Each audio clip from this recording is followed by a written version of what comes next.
Assembly 16వ తారీఖు నుంచి start అవుతుంది. మీ భావమరుదులే కాకుండా మా నాయకుడు అనే చెప్పుకునే ప్రధాన ప్రతిపక్ష నాయకుడు కూడా అసెంబ్లీకి రావాలని, ఏవైతే గోదావరి పరివాహక ప్రాంతానికి సంబంధించిన నీటి అంశాలు కానీ, గోదావరి పరివాహక ప్రాంతంలో ఆనాడు రాష్ట్ర విభజనకు ముందు చేపట్టిన ప్రాజెక్టులు కానీ, రాష్ట్ర విభజన తర్వాత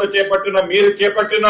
స్వార్థపూరితమైన ప్రాజెక్టుల గురించి కానీ, ఇటు కృష్ణా పరివాహక ప్రాంతంలో జరుగుతున్న మీ టైంలో ప్రాజెక్టులు కానీ, అంతకు ముందు ఇందిరమ్మ ప్రభుత్వంలో చేపట్టిన ప్రాజెక్టులు కానీ పూర్తి చర్చ పెట్టడానికి ఈ ప్రభుత్వం సిద్ధంగా ఉంది. తప్పకుండా రేపు జరగబోయే అసెంబ్లీకి ప్రధాన ప్రతిపక్ష నాయకుడితో పాటు సమావేశాలు పూర్తిగా అయిందాక రంకెల స్వార్థపూరితమైన ఆలోచనలతో కాకుండా నిజము ఎక్కడ బయటపడుద్దు అని నిజాన్ని జీర్ణించుకోలేక